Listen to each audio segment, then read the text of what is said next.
research and graduate school applications. Yeah, this is career coach 101 here. This is like you were in it. It's important to know that you can use those skills, and not only use those, but a tip is that you can put that on your resume. So having that connection to yourself and to your family.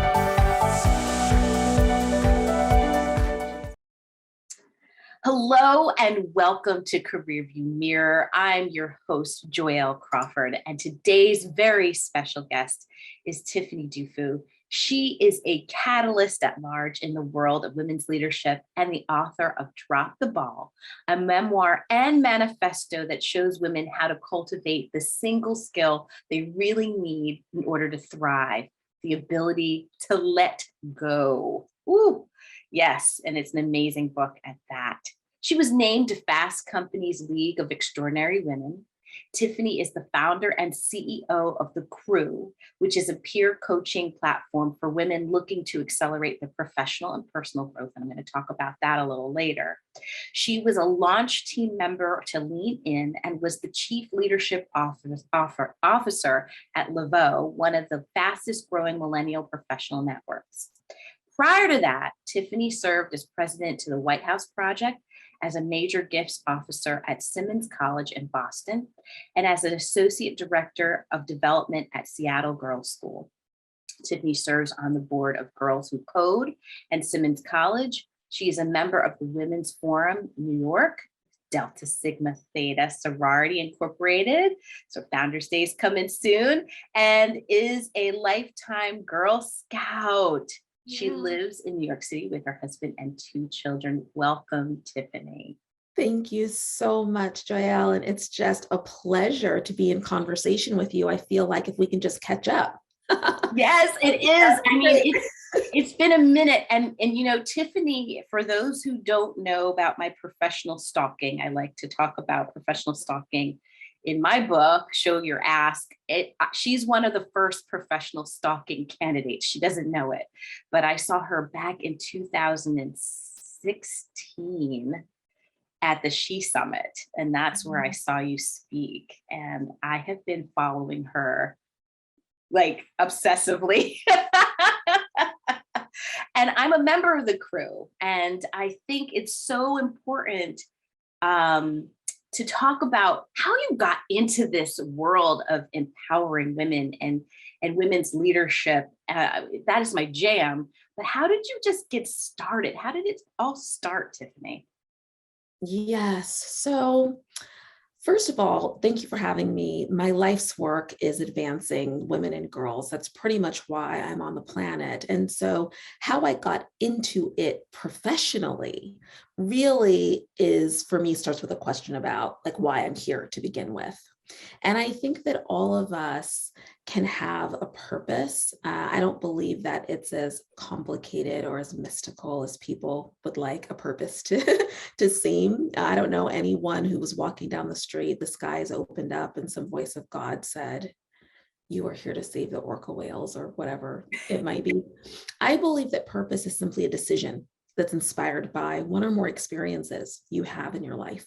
So the question of how did I get into it is really connected to what was the experience that inspired me to make the decision to dedicate my life to advancing women and girls. And that really is connected to my mom. Her name is Brenda, and she found out that she was pregnant with me when she was 19 years old.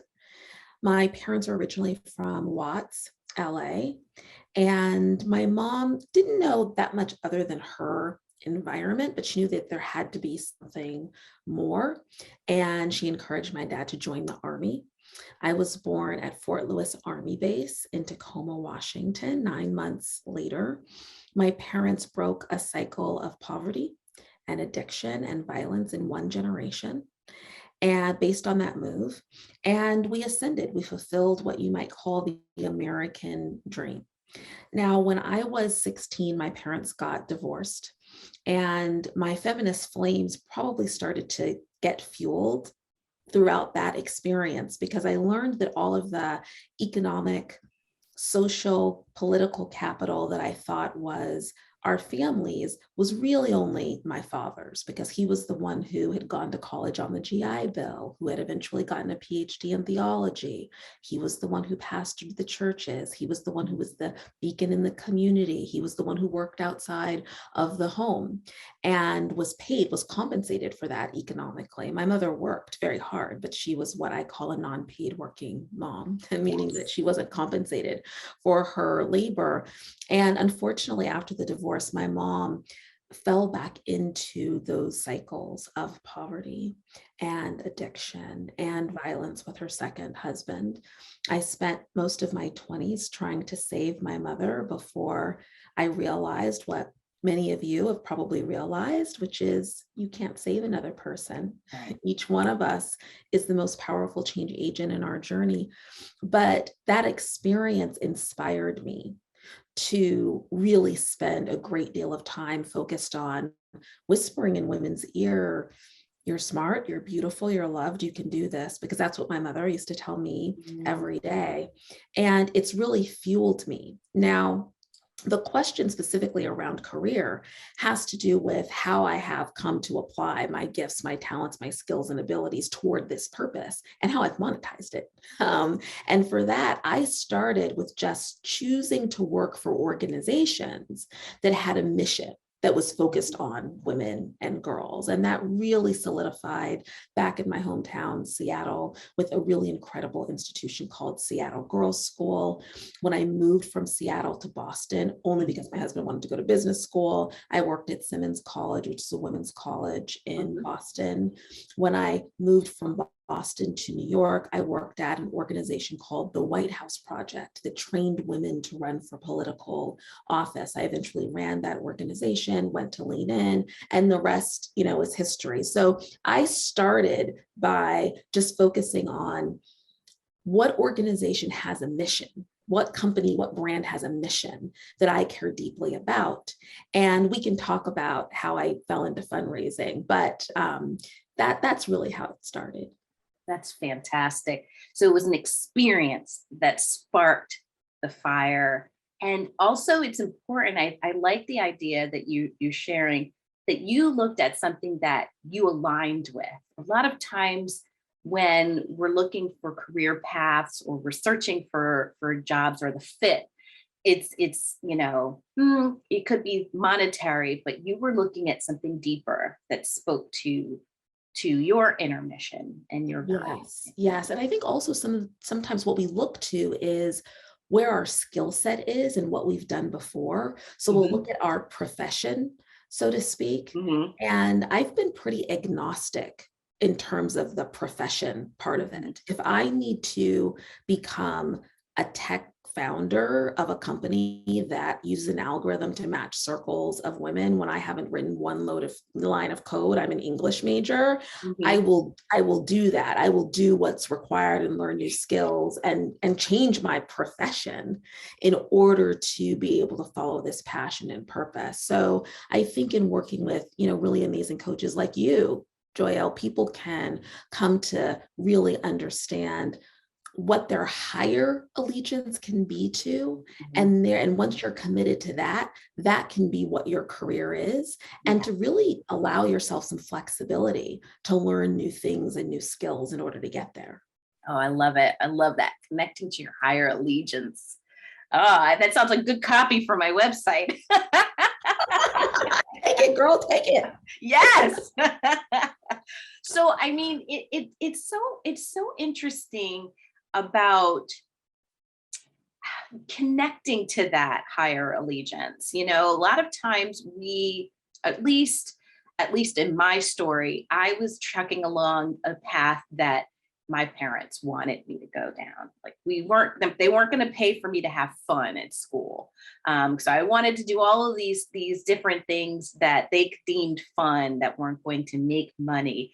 So they wanted me to get a real job. But I do like that idea of the higher allegiance. And I feel that more and more students or people who are studying now, who are maybe in their second careers, aren't really tapping into that higher allegiance. Do you have any tips on how to stay true to that, to your higher allegiance as it leads you? Absolutely. Well, first of all, I think it's important to know what that is. I Mhm. think actually the bigger challenge is that most people, if you ask them, well, what's your highest allegiance? What's your purpose? Like, why are you here? Most people can't give a clear answer. Or if they do, really what they're doing, especially when I ask people what matters most to you, they're rattling off different areas of their lives. So they'll say, my family's really important to me, my Mhm. career is important to me.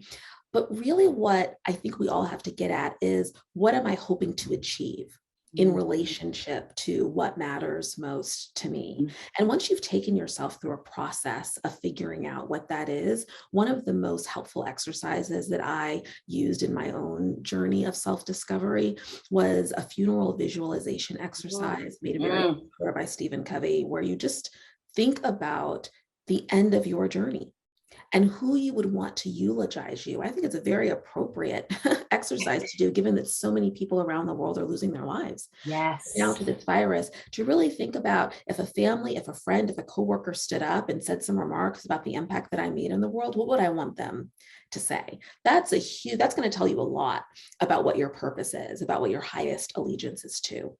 And then I think it's a matter of figuring out what is my highest and best use? Like, what do I do extraordinarily well with very little effort that might be applied to a certain industry or then a certain profession or a certain job? So, one of the things that I am, in part because my father was a minister, he was an orator, in part because I was an English major, so I'm a very effective communicator, both Yes. verbally and in writing. Well, that means you have to do a lot of things with that, but the ability to persuade other people to take action, right, because you've been able to inspire them, Mhm. is fundamentally sales. So I've been a nonprofit fundraiser, I've done sales, it's business development, Mhm. it's leadership in terms of inspiring other people and enabling other people to achieve a shared purpose, it's Yep. entrepreneurship. So I think it's so helpful for us to start working backwards from what is the purpose, what is the highest allegiance, and then really exploring what do I do extraordinarily well with very little effort? Like, what is my true gift, talent, skill, ability that I don't have to try to Right. do, in order to really be able to be successful? And then, okay, now what are the jobs that Right. for which Right. I'm likely to really thrive as a result of me applying this? Oh, I love that. I love all those steps and those thoughts, the thought process. And I tend to take my clients through that type of thinking called RISE, right? You reflect, you identify, strategize, and execute. I know you do. I really love it. I love the idea of the connecting to the purpose, connecting to that why.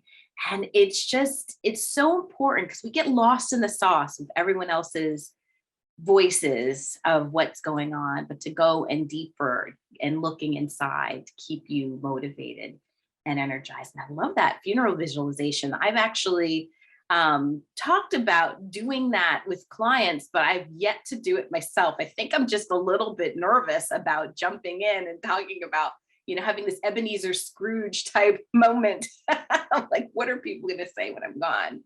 Yeah. So you Um, can think about it a little differently. You can think about curating, your epitaph, your tombstone, and then it's just a matter of project managing your life backwards Yes, from there. backing into it. I love that. Reverse engineering of, so to speak.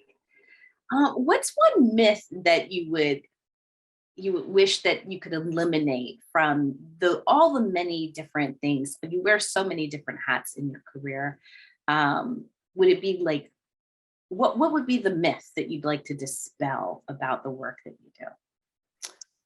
There are several. I think one is that I don't have any insecurities, or that I'm not terrified anytime I'm embarking on something new or pretty much waking up every morning. I think I have a brand, and certainly I feel a responsibility to evangelize and to support women. And who wants to follow someone that's a hot mess, So I try to be strong for people. But the reality is that every day I'm waking up and just trying to figure out how to do right by myself and my family and my community Mhm. and the world. And it's nerve-wracking, especially now because I'm the entrepreneur of a venture-backed startup that needs to grow quickly. And the rate of human development does not match the rate of the growth of the company. So I'm constantly watching master classes. I have like the stack of book behind me. I wish I could flip my camera around. You can see all of these books that I'm reading to try to help myself grow and learn and develop. So just this whole thing that, Tiffany she just has it together. I think. Yes, you do. Yeah. And I think the other myth is that I'm prepared. I think this is a myth that all of us have that I wish we could all dispel, but this myth that the person who you perceive doing something is always prepared. Yes. And is always ready for that. There's really nothing that I've done that I was fully prepared for or equipped for or ready for or even qualified for in a lot of ways. I just felt compelled that if women have a particular problem and I committed to being here to solve it, that I better figure out how to put on my big girl panties and learn what I need to learn and get help from the people that I need to get help from, especially people who have already done it before. I kind of do my own stalking. People who have done it before, and really get the resources that I need in order to be able to move forward. And so I think that's a myth that all of us get a little intimidated by. We think, well, I can't do that because I'm not qualified or I'm not ready or I've never done it before. And that's not really the core question or problem. It's never, how am I going to solve this problem or how am I going to do it? The first question I want everybody to be able to answer is, who's going to help me? Yes. It's so important to have that village. Thank you for sharing those myth busters. But it is so important. We can't do it alone. And it does get a little bit overwhelming, right? That you've got so much on your shoulders, but you can't do it by yourself. And that's the thing that I love. I mean, and I know that I said I was going to talk about it, but I have to talk about it. The crew. What I love about the crew is that it keeps you accountable, and it gives you an opportunity to have that village to help you not do it all by yourself. That's right. That's right. And it creates a forcing mechanism for you to ask. Yes. Right? Because I think that we all need help. But the biggest challenge, especially for women who have any level of ambition, is that we are terrible at asking for help. Oh, yeah. Like terrible. By the way, the people who are the most terrible at asking for help are the people who will bend over backwards in a heartbeat to help somebody else. But when it comes to them, they do a terrible job. And so that's really the ethos of the crew as well, or certainly how I envisioned it, is that at least once a month, you're being held accountable, but you're also kind of being forced to say, hey, everybody, I need support. It's so true. It is so true. And the support is abundant. It's not just the constellation or the little group that we have. It's so much more. I mean, there are people across the country, and if I'm not mistaken, across the world, right? Have we gone international yet? We're still in the continental world domination. I have women from across the world who want us to go there. And I'm just trying to nail the model here. Yeah. Well, I think it's pretty nailed, but I mean, I've been able to just the smallest things, one of my intentions this year is to take better care of myself. Like you said, the people who bend over backwards to help everybody else, are the hardest people to ask for help. And that is my biggest intention, is to encourage self-leadership. And it's just so encouraging to get that nudge from one of my crew, group, and just to get that, hey, are you taking care of yourself? How are you doing? And it's just that wonderful thing to keep you boosted and lifted and empowered to keep doing the good that you're doing in the world. So thank you for creating that. I wouldn't exist without people showing up and women saying, I want to be a part of this. So thank you. Thanks. So what gets you, aside from your children getting you up in the morning, but what gets you up in the morning? What's your why?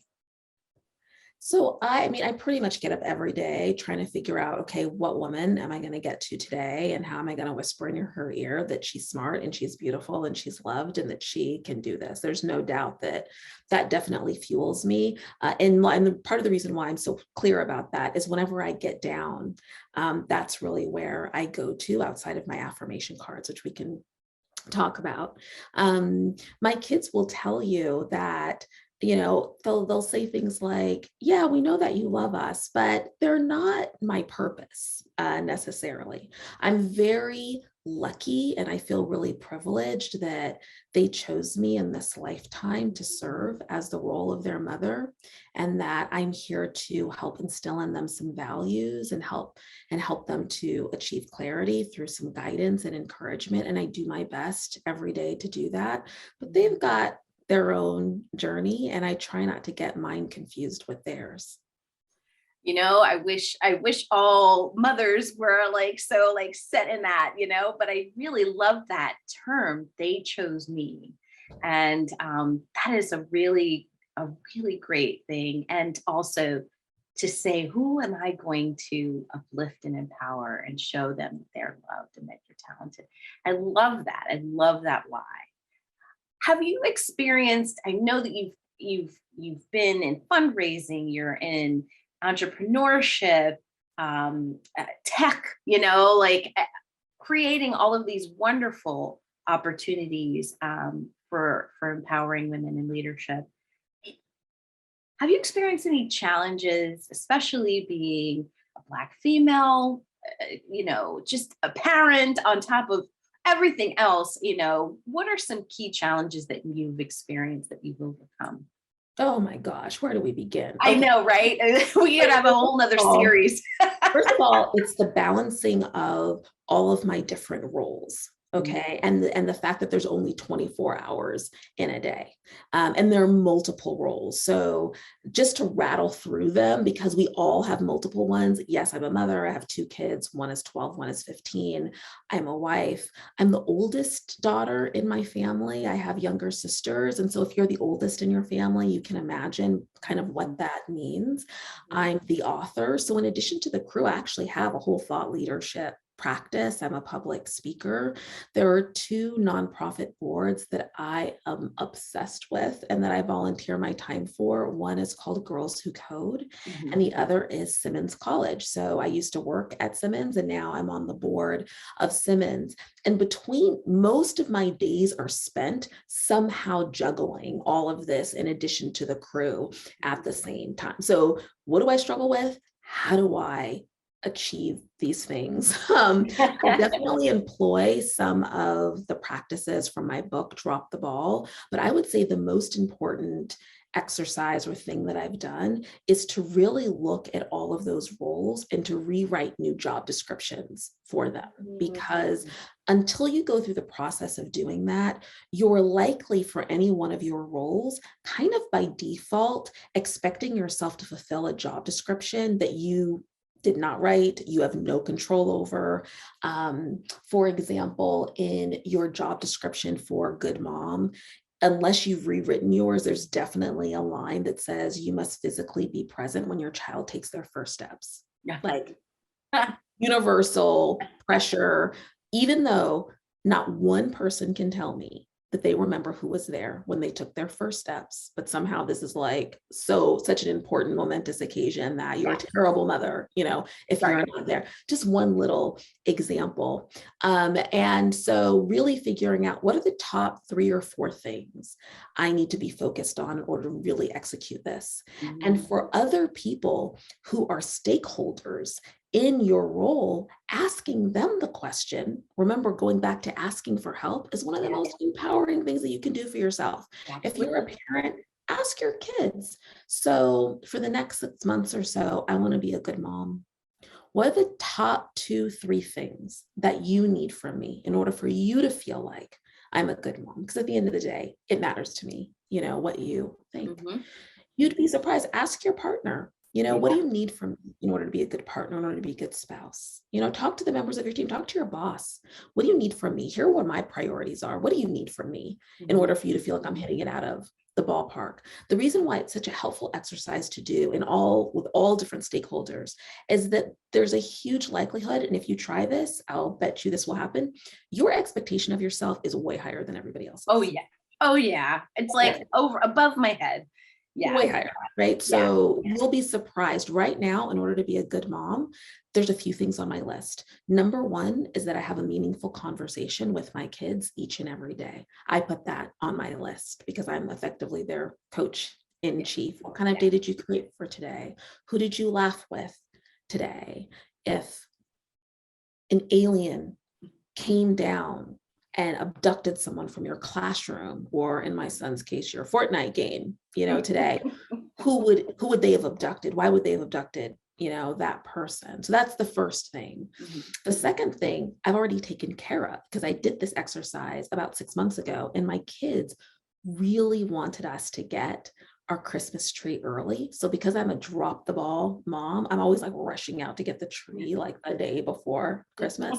And one of the things that they had on their list was, this year, can we like have our tree in the window like everybody else in the neighborhood, like a couple of weeks before? It's done. I'm like done with that one. My son wanted me to help him with his history, and they want scones on the weekends. Oh, okay. Well, that seems easy. Scones. Yeah. So, just ask. Yeah. Show your ask. Ask. Right. And then drop the ball on a bunch of other stuff that you're worried about.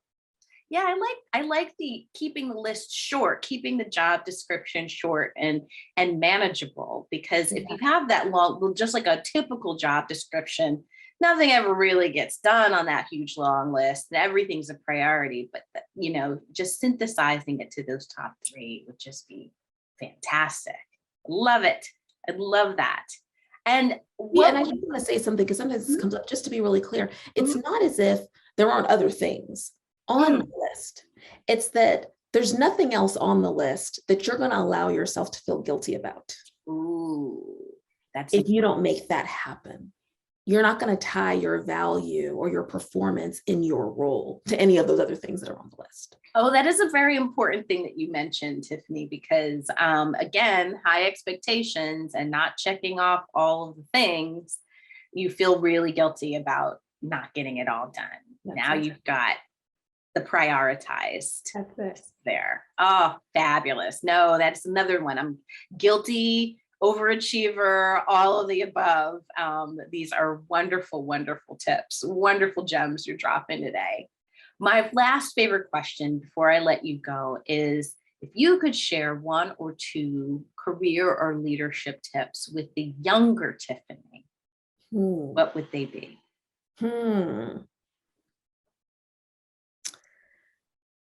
So it's so funny that you're asking me this, because so often when I'm asked questions, I'm giving the answer. I'm not saying what I necessarily want to say or what I first think. I'm saying what I feel women need to hear in order for them to create a life that they're passionate about. Right. But in this case, I'm just going to answer the question and hope that it helps other people, which is, I would have told Tiffany's younger self, if I go back and say it, all of the things, honey, that you are insecure about because people tease you about those things, and those are things that you don't like about yourself as a result. All of those things one day in the future will be your biggest social capital. You will get paid for those things. The fact that you're a nerd, that you get teased for being smart, for always having your head in a book, one day you'll be an author. People will pay for you to write books. And your ability to motivate people through the written word will really matter. The fact that people tease you for talking white, because you enunciate and you have proper diction, girl, one day people will pay you to stand on a stage and talk. How about that, right? One day your insecurity as a Black girl who is basically a toothpick in a community where real women have meat on their bones. Like one day you will be a part of a larger culture that really values the shape of your body. And you'll be a 47-year-old who has brands sending you clothes that they want you to wear and post on Instagram because you're so damn gorgeous. Yes. One day, I don't think that she would have believed me because of course my mother told me all these things and I didn't believe her, but still, I would do my best to try to convince her. And then the second thing I would tell myself is you're already enough. You have nothing to prove. You have nothing to prove. I have the chills. I have a sweater on and I have the chills just listening to your advice to yourself. Oh, I'm sure that spoke to many people in the audience. Thank you. So it spoke to me because I'm like, that's me too. Although I don't have to really worry about the shape of my body. It's filled out. That's why I thought, well, it's very specific to Tiffany. But thank you so, so much for all of these wonderful pieces of inspiration and just motivation, just to keep going. And I just appreciate you and I appreciate the organization you've created. I appreciate being part of it. And thank you very much for being on the podcast today. Oh, thank you. And it has been a joy, pun intended, to see you soar and just to see you moving forward your ministry, if it's okay if I call it that, but I feel that from you, that it is a ministry to advance people and specifically to advance women. So thank you so much for your work. Thank you. Thank you so much. And thank you all for listening and watching today. More information about Tiffany and the crew will be in the comments. And if you like what you heard, subscribe and share it with a friend. I'm showing my ass. Tell everybody about this podcast, and we will see you next time. Thank you for watching.